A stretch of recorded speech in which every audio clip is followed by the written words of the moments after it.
창세기 5장은 그들의 삶이 수고롭게 일하는 우리, 땅이 저주를 받았으므로 참 힘들게 살고 수고롭게 일하는 우리라는 말이 등장합니다. 어떻게 살았을까요? 그 환경에서도 나름대로는 행복을 추구하며 살았을 거예요. 6장 2, 3절 함께 읽습니다. 하나님의 아들들이 사람의 딸들의 아름다움을 보고 자기들이 좋아하는 모든 여자를 아내로 삼는지라. 여호와께서 이르시되 나의 영이 영원히 사람과 함께 하지 아니하리니 이는 그들이 육신이 됨이라. 그러나 그들의 날은 120년이 되리라 하시니라. 해석하기 어려운 본문입니다. 몇 가지 가능성이 있습니다. 첫째로 이 하나님의 아들들을 천사나 어떤 영적인 존재로 보는 당시에 창세기 당시는 아니고 신약에 가까워가는 그 당시에는 그리스 문화가 아주 유행이었죠. 그 그리스를 비롯한 많은 신화들의 이런 이야기가 신들이 와서 인간들하고 이렇게 동침하고 하는 이야기가 꽤 나오기 때문에 제2성전기 문헌에 이런 이해들이 꽤 나옵니다. 그러나 이것이 성경적인 사상은 아닌 것 같습니다. 둘째로 하나님의 아들들은 셋의 경건한 후손들이고 사람의 딸들은 가인의 후예라는 해석이 있습니다. 이게 그럴듯하게 들리지만 한글 성경으로 보면, 근데 원어로 보면요 전혀 아닙니다. 이 사람이라고 할 때 사람이 아담이거든요. 본래 아담은 이름이기 이전에 그냥 사람, 맨이라는 말이에요. 그래서 이 말이 원어로는 아담의 딸들이라는 말입니다. 그래서 이게 그냥 인간의 아들이라고 넓게 해석될 수는 있지만 이게 이 단어가 가인 계열의 딸들로 한정되어서 쓰이는 것은 대단히 어색합니다. 세 번째, 가장 유력한 개념입니다. 여러분, 하나님의 아들을 신의 아들로 바꾸어 보십시오. 신의 아들 어떤 느낌이 듭니까? 지금 한국 사회에서 신의 아들 그러면요 사지 멀쩡한데 너무너무 튼튼한데 군대 안 간 사람들, 야 너희 아버지가 얼마나 힘이 세면 너는 신의 아들이구나 라고 하죠. 그래서 이 신의 아들이라는 말은요 종교적인 의미가 아니라 사회적인 뉘앙스가 강한 일상 용어입니다. 신의 한수, 이게 뭡니까? 하나님이 어떤 특별한 계시로 지혜를 주셨다는 말이 아니고요 그냥 기가 막힌 아이디어구나 이 말이에요. 그렇죠. 무릎을 탁 칠 만한 아이디어, 신의 한수. 이게 종교적인 의미는 없어요. 옛날에도 그랬습니다. 이게 최근에 생긴 말이 아니라 신통하다, 그죠? 귀신같이 알아맞춘다. 다 비슷한 이야기입니다. 그래서 창세기 6장 2절에 나오는 신의 아들들이라는 말은 Sons of the Mighty, 막강한 권력을 가진 힘센 사람들이라고 옮길 수 있습니다. 큰 힘을 가지고 있어서 보통 사람들은 감히 얼굴도 들지 못하고 벌벌 떠는 왕족, 귀족, 대갓집 자제들이 여자들의 아름다움을 보고 누구든지 자신의 마음에 드는 사람이 있으면 이리 와 했어요. 관계를 갖고 취하고 아내 삼고 그랬다는 거죠. 갑돌이 갑순이 예쁘게 사랑을 키워가는데 뺏어오고요, 유부녀든 뭐든 상관없이 힘이 있으니까. 여러분, 사람의 아름다움은요 하나님의 선물이에요. 그런데 이 아름다움을 보는 눈에 욕망이 섞이고 그 욕망이 통제가 안 되고 원하는 대로 할 수 있는 힘마저 있어서 그것이 죄로 이어지는 것은요 큰 비극입니다. 대체로 내 마음에 드는 것을 마음껏 가질 수 있는 능력은 사람을 세우기보다 망치는 경우가 더 많습니다. 그래서 3절에 보면요 여호와께서 이르시되 나의 영이 영원히 사람과 함께 하지 아니하리니 이는 그들이 육신이 됨이라. 그러나 그들의 날은 120년이 되리라 하시니라 했습니다. 그들이 육신이 되니라 이 말도요 약간 번역이 아쉽습니다. 우리말 표현에는 이게 육신이 되었다, 천사들이 이렇게 잘못해가지고 인간이 되어버렸다라는 뉘앙스로 읽힐 수 있는데, 여러분 영어 성경을 보시면요 대부분의 영어 성경이 되었다라는 말이 없어요. For he is flesh. 인간은 본래 flesh, 육신이고 본래 mortal, 죽을 수밖에 없는 유한한 존재다라는 말을 하는 거예요. 여러분, 인간은 하나님의 형상으로 창조되었고 하나님이 숨결을 불어넣으셔서 은총을 주셔서 물질적 존재 이상으로 영적인 존재로 존귀하게 살아갈 수 있는 가능성을 가진 존재다 그랬습니다. 그런데 여기서요 하나님이 은총을 거두시면 물질만, 육신만, 인간 그 자체의 빈약함과 비루함만 남게 되었다라는 겁니다. 여러분, 이 세상 자체가 창조전에 흑암이 깊음 위에 있었다 그랬잖아요. 이게 뭔가 하면 혼란 상태예요. 카오스, 뒤죽박죽이에요. 폐허 그보다 훨씬 더 비참한 상태였습니다. 그런데 거기에 하나님의 영이 임할 때에 창조가 이루어지고요, 아름다운 보시기에 좋았던 세상이 되었던 것입니다.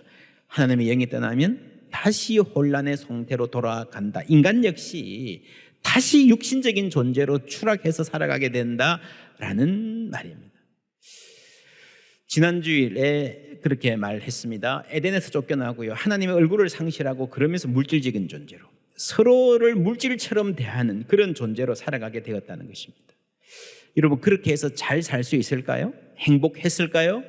인간은 본래 영적인 존재로 창조되었기 때문에요, 영적인 갈망이 있습니다. 그게 채워지지 않으니까 잘 살 수 없습니다. 그래서 인간은 자신이 원하는 것을 충족해도, 원하는 걸 다 웬만큼 할 수 있는 힘을 가져도요, 더 불행하게 인생을 마치는 것 같아요. 여러분 주위에 보세요. 자기 하고 싶은 대로 다 하고 사는 사람들 잘 사는지. 여러분 인생 의미 없다 그러고요, 탈선하고 하는 사람들이 그런 사람들 중에 훨씬 더 많습니다. 하나님의 영이 떠난다. 참 안타까운 일입니다. 여러분, 하나님의 영이 우리 가운데 계신데 인간의 죄악이 점점 강해지면요, 하나님이 불편해지시는 거예요.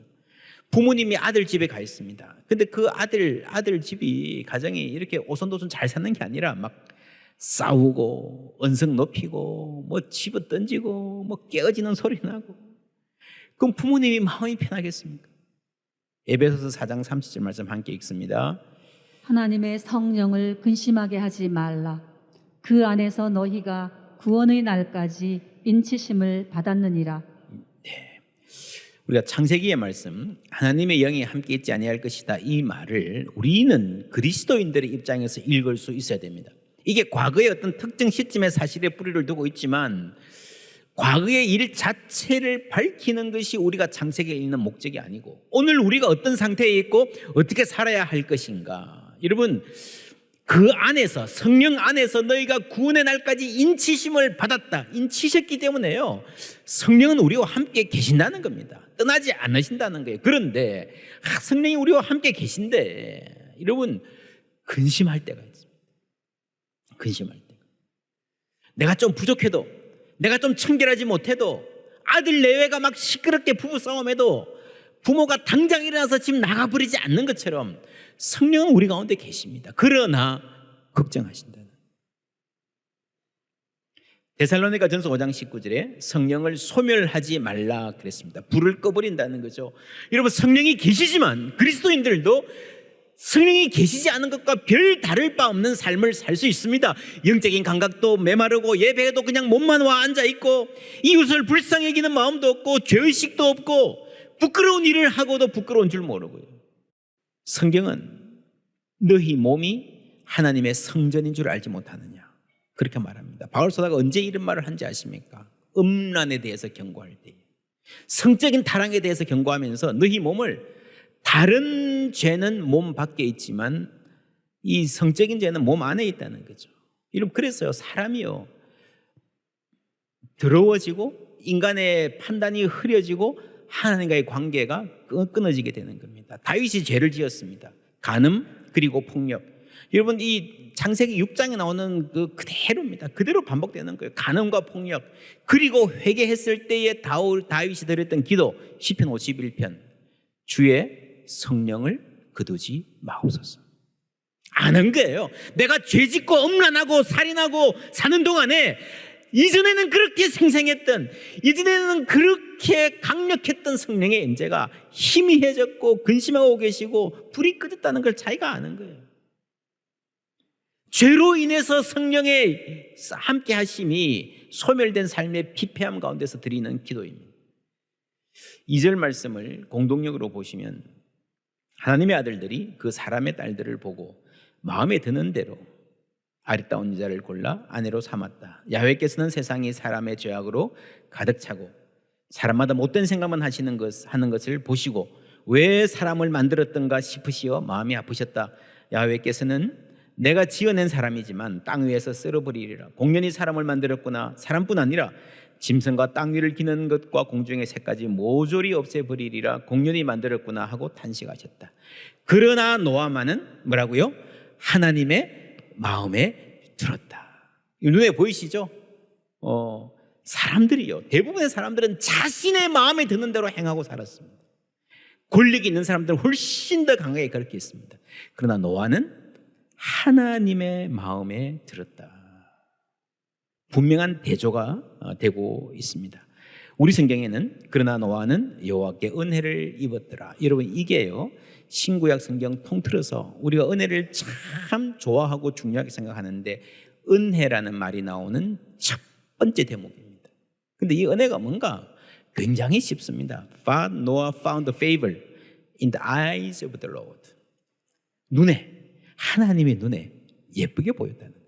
하나님이 예쁘게 봐주셨다는 겁니다. 여러분, 그런 사람 있지 않습니까? 뭘 하는 거 보면요, 꼭 잘해서가 아니라 그냥 예뻐요, 기특해요, 장해요, 잘 봐주고 싶어요. 그게 은혜라는 겁니다. 은혜는요, 하나님이 잘 봐주시는 게 은혜예요.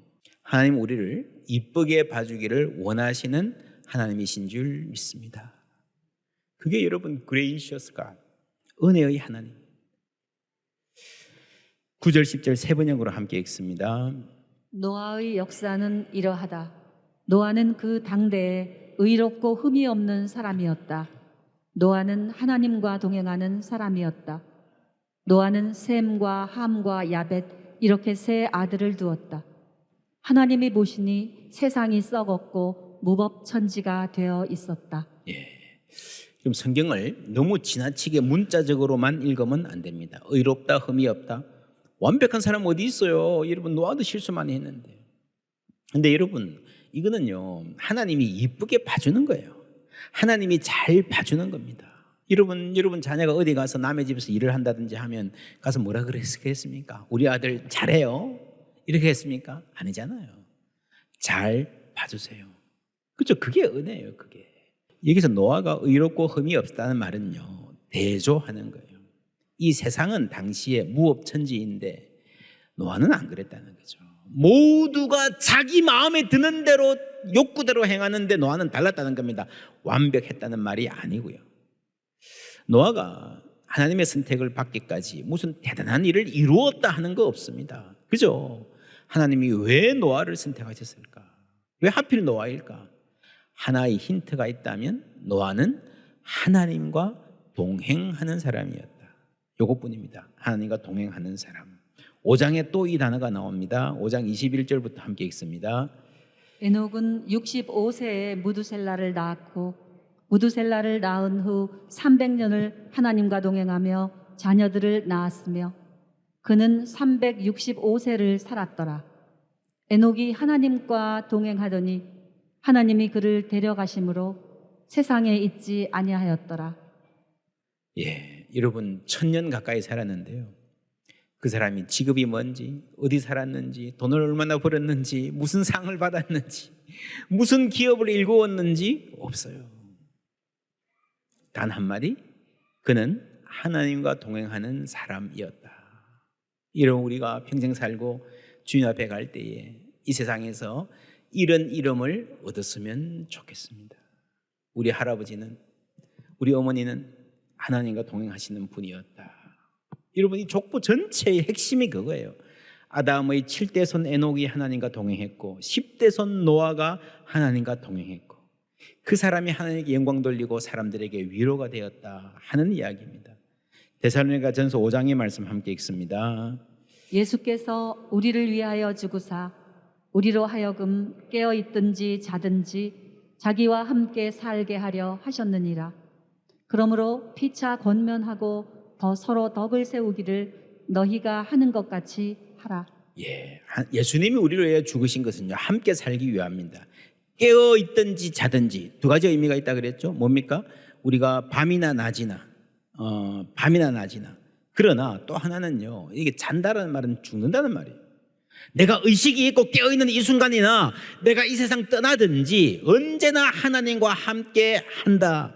이 말은요, 살아도 죽어도 주님과 함께 한다는 말인데, 여러분 결국 이렇게 살면, 우리가 살아서 하나님과 동행하면요, 사실은 사나 죽거나 큰 차이가 없어요. 살아서 주님과 동행하고 죽으면 하나님 품에 안기는 줄 믿습니다. 에녹이 하나님과 동행하더니 하나님과 데려가시더니 세상에 다시 있지 아니하더라. 이거 뭐 육체적 죽음을 맞이했다는 말인지 아닌지 우리는 몰라요. 그러나 중요한 것은 하나님과 동행하는 사람에게는요, 죽는 게 별 차이가 없다. 할렐루야. 이 세상에서 하나님과 동행하다가 죽으면 하나님 품에 안기는 거예요. 깨어있든지 자든지 하나님과 함께 있는 거예요. 이게 데살로니가전서 5장인데 4장에 이런 말이 나옵니다. 그리하여 우리가 항상 뭐라고요? 주와 함께 있으리라. 그러므로 이러한 말로 서로 위로하라. 노아의 때도 위로가 필요했고요, 초대교회 때도 위로가 필요했습니다. 오늘도 마찬가지입니다. 서로 위로하라. 여러분, 세상 사람들이 다 그런 것 같아요. 수고롭게 일하는 우리, 늘 환난과 고난에 시달리는 우리, 존재의 기반이 흔들리는 우리, 그냥 괜찮게 사는 것 같아도요, 다 뼈아픈 고민이 있고 잠 못 이루는 밤이 있습니다. 이 교회가 우리 서로가 서로에게 위로가 되기를 주님의 이름으로 축원합니다. 하나님, 우리 사랑방들의 은혜 주셔서 모일 때마다 이 말로 서로 권면하고 진리를 나누고요, 서로 위로하는 은혜 주셨으면 좋겠습니다. 인간이 비록 에덴에서 쫓겨났지만 여전히 하나님과 동행하며 살 수 있습니다. 그리고요, 내 안에 하나님이 함께 하시면 내가 이웃에게 위로가 될 수 있습니다. 그것이 바로 faithful presence입니다. 신실한 현존. 내 삶에 신실한 하나님이 현존하시는 거예요. 그 하나님을 통해서 내가 이웃의 삶에, 가족들의 삶에 현존하며 위로와 소망이 된다는 겁니다. 이 presence라는 말은 그냥 와 있는 거예요. 뭘 내가 특별히 뭘 해서 뭘 대단한 뭘 주어서 뭐 요리를 대접해서 그게 아니고 있는 것 자체가 의미가 있고 있는 것 자체가 누군가에게 복이 된다는 거예요. 위로가 된다는 거예요. 하나님과의 관계에서 평화를 누리는 사람은 이웃에게도 위로가 된다. 아주 비싼 원리입니다. 5장 29절 말씀 다시 읽습니다. 이름을 노아라 하여 이르되 여호와께서 땅을 저주하심으로 수고롭게 일하는 우리를 이 아들이 안위하리라 하였더라. 아멘. 수고롭게 일하는 우리, 수고롭게 일하며 힘겹게 살아가는 우리. 저는 이 말씀 묵상하면서 우리 성도님들 삶의 현장, 직장, 가정, 또 사업체들 기억하고 기도했습니다. 하나님이 수고롭게 일하는 우리와 함께 하시고 위로 주시기를 주님의 이름으로 축원합니다. 그러면서 이 그림이 생각났습니다. 밀레의 만종, 석양 물들어가는 들녘에서 고개 숙이고 두 손을 모아 간절히 기도하는 부부의 모습. 보기만 해도 평화로워 보이지 않습니까? 숙연해지고요. 옛날에는 가는 곳마다 이 그림이 붙어 있었던 것 같아요. 그래서 이 그림의 별명이 뭔지 아십니까? 이발소 그림이에요. 이발소 그림. 이발소가 하면 꼭 붙어 있어요. 예수 안 믿는 사람도 이 기도하는 장면이 너무 좋은 거예요. 이것만 봐도 위로가 되는 거예요. 그런데 또 다른 이야기가 있습니다. 여러분, 살바도르 달리라고 하는 굉장히 유명한 그 초현실주의 화가로 또 교과서들에도 자주 나오는 화가가 있습니다. 이분이 이게 감자 바구니가 아닌 것 같아, 이런 주장을 했습니다. 아기의 시체 같다. 1934년에 이런 발표를 했습니다. 대부분 사람들이 뭔 소리냐, 미쳤냐 그랬습니다. 근데 달리가 이 그림에서요, 뭔가 이 굉장히 평화로운 기분과 함께 내가 보기에는 뭔가 슬픔과 불안도 있다 그러면서 이 아이의 시체 같은데 라는 이야기를 했습니다. 30년 후에 1963년에 이 그림을 엑스레이로 투시를 해보니까 그 감자 밑에 본래 있었던 다른 그림, 덧칠된 밑에 다른 그림이 나오는 거예요. 그게 아기 관 같아 보였다고 합니다. 근데 그 아기 시체가 보인 건 아니고요, 관 모양도 흐릿해서 확실하게 말할 수는 없지만 처음에 감자가 아니었던 것은 분명한 것 같다 하는 데까지 왔습니다. 많은 미술 사가들이 밀레가 본래 아주 이 가난한 백성들, 먹을 것이 없어서 고생하다가 아기가 죽었던 그런 백성들의 삶을 마음 아파하면서 그 시체를 그렸는데 주위의 친구들이 야, 이 그림 너무 과격한 거 아니야? 너 그림 그려서 먹고 살려면 돈 많은 사람들한테 팔아야 되는데 너 이런 그림 그려가지고 누가 사겠냐? 너 찍힌다. 그 충고를 받아들여서 밀레가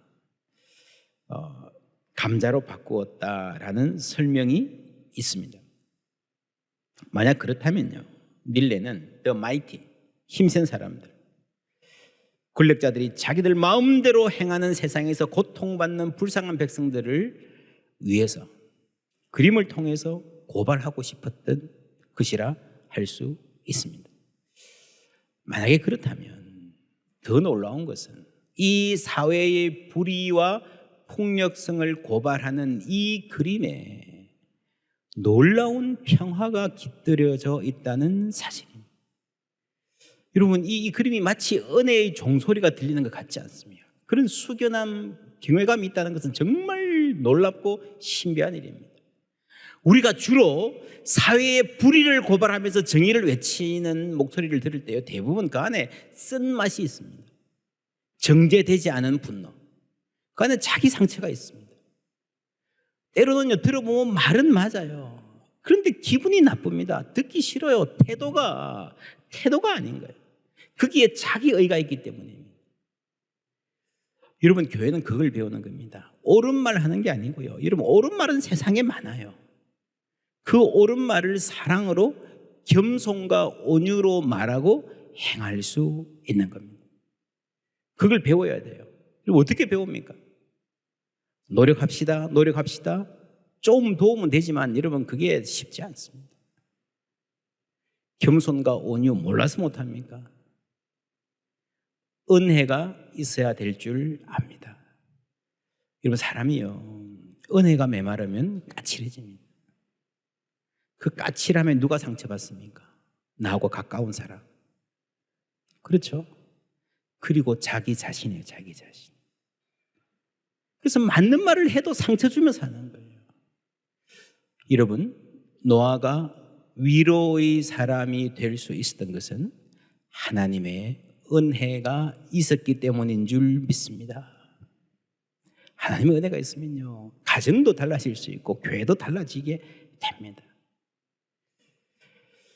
밀레의 이 그림은 그렇다면 치열한 문제의식을 속으로 삭히고 예술적으로 성화시켜낸 놀라운 작품이라 할 수 있습니다. 물론 정확한 것은 모릅니다. 밀레가 진짜 처음에 뭘 그렸는지 아무도 몰라요. 자신 있게 말하기 힘듭니다. 여러분, 200년도 안 된 일이에요. 그런데 몰라요. 우리가 창세기를 읽어보면요, 우리가 모르는 일 많습니다. 창세기 그 과거로 돌아가서 일일이 밝혀서 과거를 밝히는 게 창세기를 쓴 목적이 아닙니다. 역사란 그런 것이 아닙니다. 중요한 것은 이 말씀이 이 세상과 인생에 대한, 나에 대한 진리를 말씀하고 계신다는 사실입니다. 여러분, 창세기 5장 6장이 말하고 있는 주제들 보세요.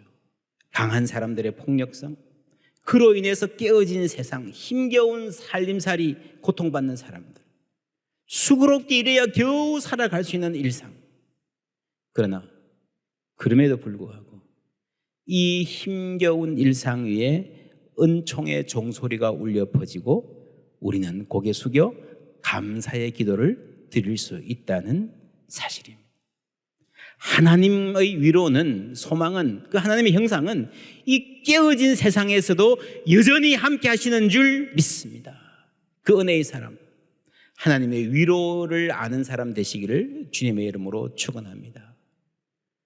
그럴 때에 이 부부가 고개 숙여 기도하는 모습으로 수많은 사람들이 위로를 받듯이 우리가 살아가는 모습만으로도 누군가가 위로를 받는 은혜의 역사가 이어질 줄 믿습니다.